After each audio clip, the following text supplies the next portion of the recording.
Muito bem, queridos. Desde que passou o período da Semana Santa, nós iniciamos uma série de estudos que o tema é Encontros Marcantes. É a história, a cada domingo estaremos estudando a história de alguém que teve um encontro com Cristo, um encontro que marcou a sua vida.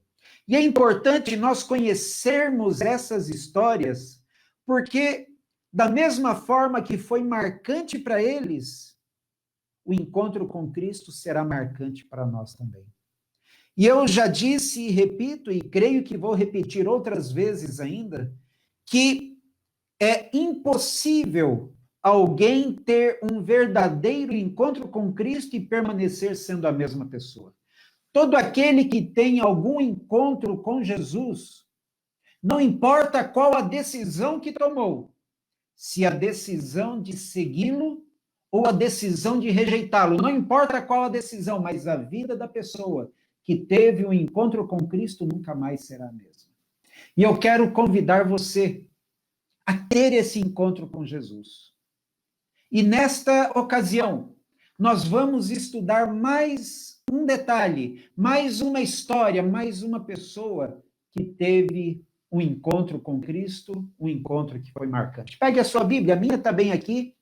Pegue a sua Bíblia e abra aí no livro de João, o Evangelho de João. Vamos ler o capítulo 1. Evangelho de João, primeiro capítulo. Enquanto você procura, eu vou beber uma água aqui para limpar a garganta.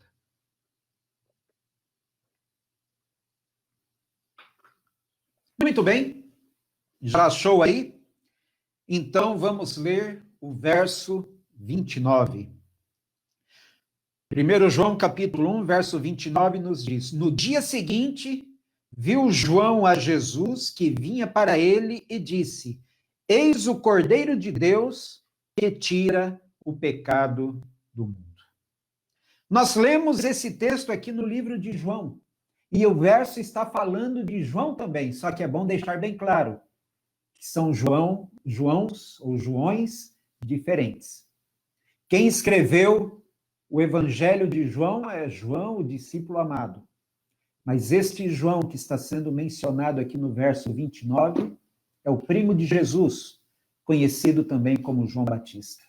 Se nós olharmos os versos anteriores, a partir ali do verso 15, verso 19, quando a gente olha os versos anteriores, a gente vê que João estava desenvolvendo o seu ministério ali na beira do Rio Jordão, pregando, chamando as pessoas ao arrependimento, mostrando a essas pessoas a necessidade que tinham de se arrependerem, abandonar a vida de pecados e receberem a salvação. Esta era a mensagem de João Batista. Uma mensagem que estava atraindo multidões até ele, até que os próprios líderes religiosos da época começaram a questionar João Batista. Mandaram emissários ir lá conversar com João Batista e perguntar: é você o Cristo? Porque Cristo é uma outra palavra para ungido, para Messias. E eles mandaram perguntar para João Batista: é você o Messias que a gente estava aguardando?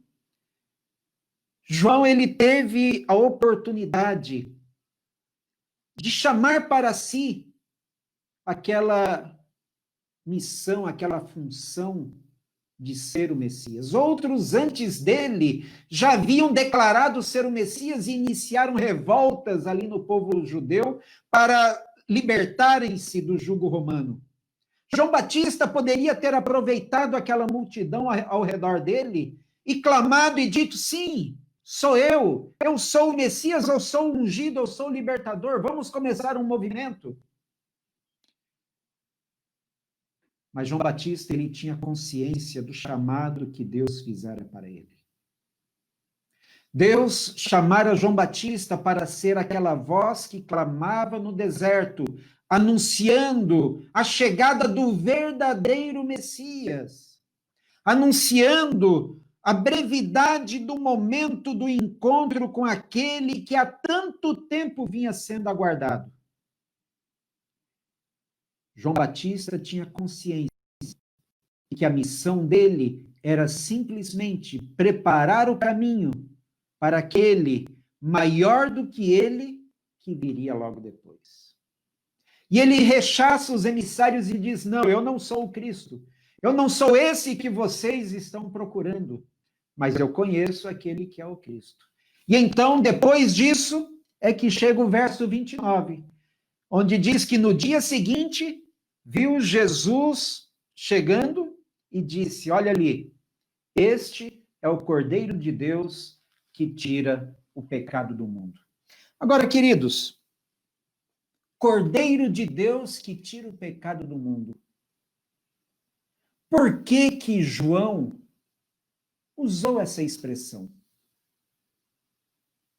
Será que as pessoas que estavam ali ao redor de João compreenderam o que significava o fato de Cristo Jesus ser o Cordeiro de Deus? Sabe, queridos, para a nossa cultura religiosa, a nossa cultura espiritual hoje, talvez essa expressão Cordeiro de Deus para alguns seja alguma coisa vaga. Mas para a cultura religiosa, a cultura espiritual do tempo de João, as pessoas que estavam ali ouvindo o que ele estava dizendo, sabiam exatamente o que significava o cordeiro dentro da religião daquela época. O cordeiro era o animal que era sacrificado. O cordeiro era o animal que morria para que o ser humano pecador tivesse o perdão dos seus pecados.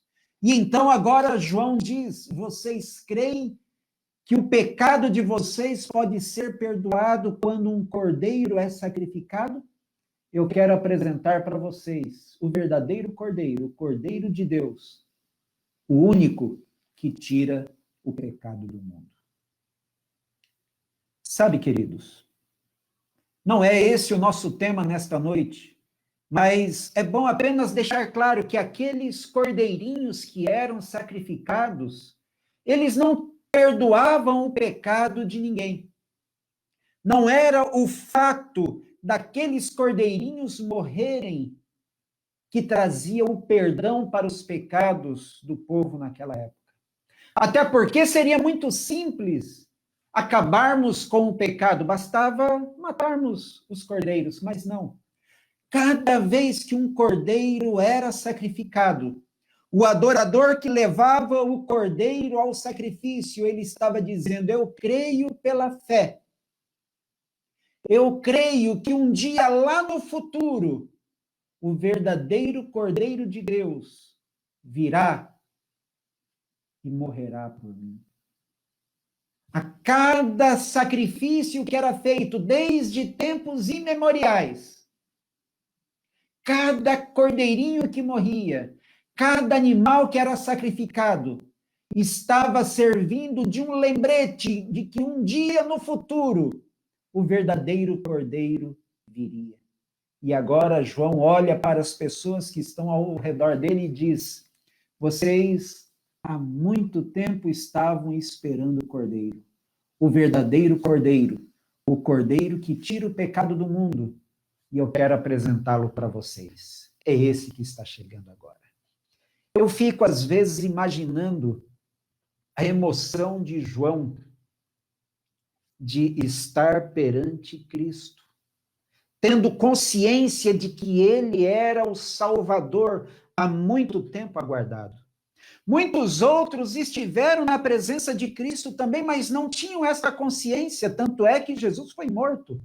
Mas João, quando identifica como Cordeiro de Deus, João sabia que ali ele estava diante do Salvador. Mas para que a gente possa entender o Cordeiro de Deus que tira o pecado do mundo, a gente precisa entender o que é o pecado e o que o pecado tem a ver com o Cordeiro. Para a gente entender isto, é preciso que nós olhemos lá no livro de Romanos, no capítulo 3, e o verso 23, Romanos capítulo 3 e o verso 23 nos diz: porque todos pecaram e carecem da glória de Deus. Desde aquele momento em que Adão e Eva, lá no jardim, desrespeitaram a ordem de Deus, comeram o fruto proibido, eles se tornaram pecadores. Porque a palavra de Deus nos diz que o pecado é a transgressão da lei. Deus tinha dado uma ordem, Deus tinha dado uma lei. Façam isto. A partir do momento que eles transgrediram a ordem de Deus, eles se tornaram pecadores. E de lá para cá, de Adão e Eva para cá, até nós, 2020, até este momento, com exceção de Cristo, nenhuma outra pessoa passou por este mundo que não fosse pecador. Romanos 3, verso 23 diz: pois todos, e quando aqui diz todos, é todos, sem exceção, todos pecaram e carecem da glória de Deus. Todos somos pecadores. Não há um justo sequer. Não há ninguém que possa dizer, eu não tenho pecado, eu nunca pequei. Não tem ninguém que possa dizer isso. Todos somos pecadores. E a coisa complica um pouco mais, porque se a gente avançar lá para o capítulo 6 e o verso 23, também em Romanos capítulo 6 e o verso 23, nós vemos que não apenas somos pecadores, mas como pecadores, estamos debaixo de uma condenação. Romanos capítulo 6 e o verso 23 nos diz: porque o salário do pecado é a morte. A consequência do pecado é a morte. O preço que o pecado cobra é a morte. Todos somos pecadores e todos estávamos condenados à morte. Agora, eu já ouvi uma pergunta uma vez, onde alguém chegou para mim, na verdade, essa pergunta eu ouvi mais de uma vez, e alguém chegou para mim e disse, mas pastor, se o preço do pecado é a morte, se a consequência do pecado é a morte, Deus não poderia ter arrumado uma outra consequência? Deus não poderia ter estipulado um outro preço para o pecado? Raciocine comigo aqui. Deus é soberano. Será que Deus não poderia simplesmente chegar, olhar para mim e dizer, olha, Lícios, você vacilou, você pisou na bola, você pecou. Eu não tenho outra opção a não ser te dar um castigo. E você vai ter que sofrer 2 anos, vai passar 2 anos sofrendo, é a consequência dos seus atos, é a consequência dos seus erros, a consequência do seu pecado, você vai sofrer 2 anos. Mas depois desses 2 anos, a coisa volta ao normal. A gente vai ficar de boa de novo, como dizem os jovens.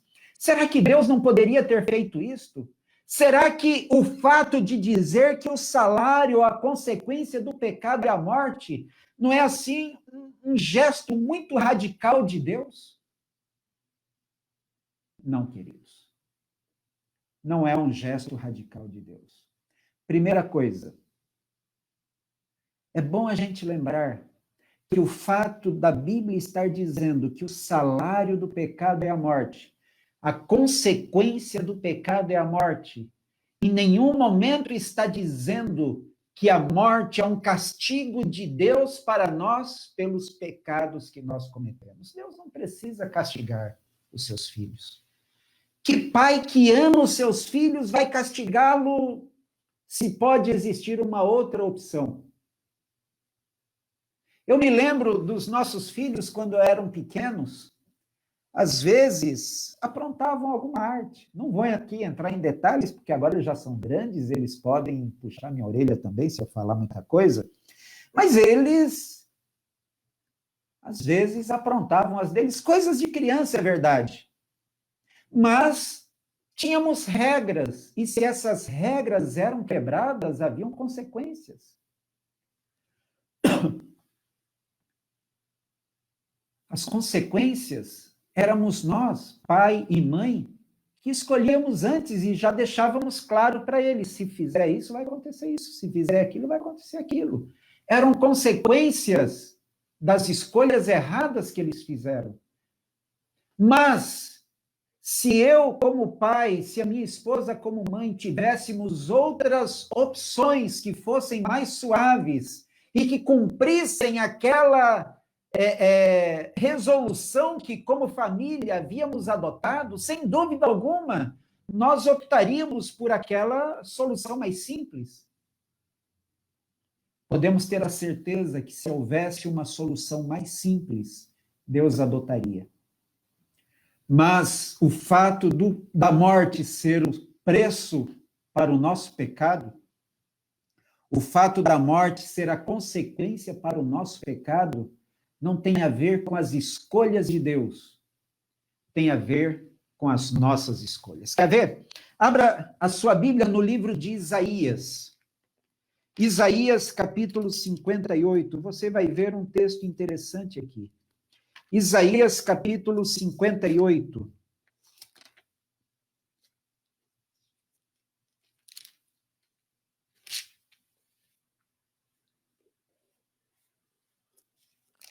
Isaías, capítulo 58. Perdão, estou lendo o verso errado. Capítulo 59, perdão. Tudo aqui ao vivo, a coisa pode complicar um pouquinho. Isaías, capítulo 59, e o verso 2 nos diz assim: mas os vossos pecados, ou talvez a sua Bíblia diga as vossas iniquidades, é a mesma coisa. Mas os vossos pecados fazem separação entre vós e o vosso Deus. E os vossos pecados encobrem o seu rosto de vós, para que vos não ouça. Os nossos pecados, eles provocam a separação entre nós e Deus. O pecado provoca um rompimento entre nós e Deus. Só que então, abra sua Bíblia em um outro texto, lá no Evangelho de João. Nós começamos com João e vamos voltar para lá. João, capítulo 14, Evangelho de João, capítulo 14. Achou aí? João, capítulo 14. Vamos ler o verso 6. Respondeu-lhe Jesus: eu sou o caminho, a verdade e a vida. Ninguém vem ao Pai senão por mim. Aqui Jesus está dizendo: eu sou o caminho, a verdade e o quê? E a vida. Deus é a vida. Deus é a fonte da vida, Deus é o originador da vida, Ele que nos criou, Ele que nos sustém, Ele que nos mantém. Ele é a fonte da vida. Eu sou o caminho, a verdade e a vida. Só que Isaías 59, verso 2 diz que o nosso pecado faz o quê? Nos separa de Deus. Ora, se o pecado me separa de Deus, se Deus é vida, se eu sou pecador, eu estou separado do quê? Eu estou separado da vida. E se eu estou separado da vida, só me resta o quê? A morte. Por isto que o salário do pecado é a morte. Não porque Deus queira nos castigar, eu volto a dizer isso, não. O salário do pecado é a morte porque nós escolhemos estar separados de Deus. E ao estarmos separados de Deus, estamos separados da vida. E ao estarmos separados da vida, só nos resta a morte. Só que a palavra de Deus também nos diz que sem remissão, sem o derramamento de sangue, perdão, não há remissão de pecados. O preço do pecado precisava ser pago. A morte, ela precisava ocorrer. Mas desde de antes da fundação do mundo, a palavra de Deus nos diz que Cristo tomou a decisão de morrer por nós. Antes de nos criar, Deus tomou a decisão que, ao sermos criados, se eu e você optássemos por pecar, estaríamos condenados à morte. Mas Cristo disse: eu vou pagar o preço por eles. E como dissemos no início, cada vez que um cordeiro morria, cada vez que um cordeiro era sacrificado, o adorador, ao participar daquele sacrifício, ele estava lembrando desta promessa que Cristo havia feito. A promessa de que um dia ele viria para entregar a sua vida por nós. E agora, João, ao olhar para Jesus, ele diz: eis o Cordeiro de Deus que tira o pecado do mundo. É este que fez a promessa, mesmo antes de nos criar, de que se pecássemos, ele morreria por nós. Foi ele, esse aqui que está chegando. Ele que disse que morreria por mim, por você. É esse Jesus. Por coincidência, meu primo, João poderia ter dito isso, eles eram primos, distantes, mas eram primos. João poderia ter falado isso, mas ele diz: não, esse aqui é o Cordeiro de Deus. É ele que vai trazer a salvação para mim e para você. Sabe por quê? Porque o mesmo verso que diz que o salário do pecado é a morte, João 6:23, nós acabamos de ler, eu não li o verso todo, mas João 6:23 diz: porque o salário do pecado é a morte, mas o dom gratuito de Deus é a vida eterna em Cristo Jesus. O dom gratuito, o presente, aquilo que não nos custa nada, é grátis. O dom gratuito de Deus é a vida eterna em Cristo Jesus. Foi para isso que Cristo morreu, para nos tirar a consequência das nossas más escolhas. Nós que escolhemos a morte, nós que escolhemos estar separados de Deus. Agora Cristo vem morrer para nos unir novamente, nos religar novamente a Deus. E através desta religação, podermos almejar o grande dia em que receberemos a vida eterna novamente. Cristo, que não tinha pecado, ele se fez pecado para morrer por nós. Para que nós que estávamos condenados à morte eterna, pudéssemos receber a vida eterna que pertencia a ele. E ele diz: se vocês me aceitarem, eu quero dar a vida de novo para vocês. Não é à toa que João 3, verso 16, nos diz que Deus amou ao mundo de tal maneira, de um jeito tão grande, que aceitou que Cristo Jesus, o seu Filho, viesse a este mundo morrer para salvar. Mas para salvar a quem? João 3,16 diz que Jesus amou o mundo inteiro, Deus amou o mundo inteiro. Todos foram amados por Cristo Jesus. Quando Cristo morria na cruz do Calvário, ele estava demonstrando o seu amor por todos, dizendo: eu quero salvar a todos. Mas o verso diz: para aquele que nele crê, não pereça, mas tenha vida eterna. A salvação está oferecida a todos. O Cordeiro de Deus morreu por todos. Mas é preciso que creiamos. É preciso que eu e você creiamos que Jesus é o Cordeiro de Deus. É preciso que eu e você aceitemos que o sacrifício que ele fez lá na cruz tenha sido um sacrifício no meu lugar e no seu lugar. Para que todo aquele que nele crê não pereça, mas tenha vida eterna. Você crê? Se você crê, se você crê que Cristo Jesus é o Cordeiro de Deus, se você crê que Cristo Jesus morreu na cruz do Calvário pelo seu pecado, pelo meu pecado, se você crê que Cristo Jesus quer lhe dar uma nova vida, uma nova chance, uma nova oportunidade, saiba que você está dentro daquele grupo, você faz parte daquele grupo dos que um dia estarão com Cristo nas mansões celestiais. Porque aquele que crê não vai perecer, mas tem a vida eterna. Creia. Creia que Cristo morreu por você. Creia que Cristo é o Cordeiro de Deus, como João Batista acreditava. Creia que este Cordeiro derramou o seu sangue para me lavar e te lavar dos nossos pecados. E assim crendo, podemos ter a esperança de que quando Cristo voltar, seremos levados para vivermos eternamente com Ele. Você crê nisso? Então feche os seus olhos e vamos falar com o nosso Deus neste momento.